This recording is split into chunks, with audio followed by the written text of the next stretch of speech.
राजीव, लोकसभा चुनाव में महाराष्ट्र के नतीजे बहुत ज्यादा चौंकाने वाले थे। पार्टियां भी ज्यादा हैं। अब विधानसभा चुनाव की बारी है। ऐसे में क्या लगता है कि एंटी इनकम्बेंसी फैक्टर एक मुद्दा है इस पूरे मसले पर, लोगों से जब आपने बातचीत की हो?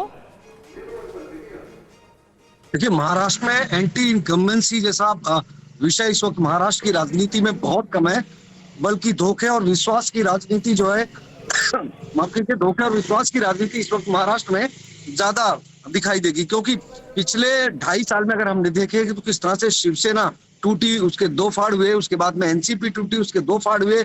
लगातार जो विपक्ष है, यानी कि टूटी हुई शिवसेना में उद्धव ठाकरे जिस शिवसेना की अगुवाई कर रहे हैं, वो लगातार एकनाथ शिंदे पर धोखा देने का आरोप लगाते रहे हैं, खोखे सरकार कहते रहे। ठीक उसी तरह अजित पवार ने जब एनसीपी तोड़ी तो अजित पवार पर भी इसी तरह के आरोप लगाए गए।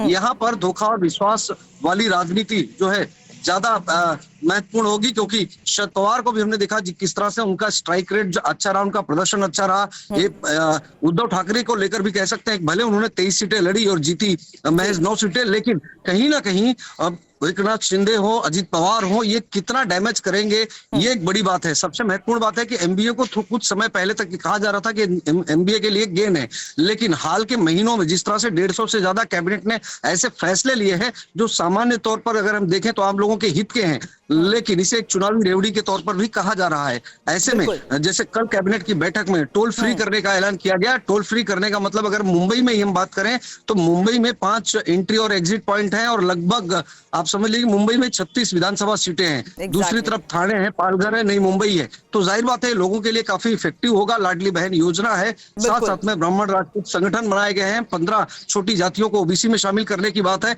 ये तमाम ऐसे फैसले हैं जो सरकार के पक्ष में है कहीं ना कहीं।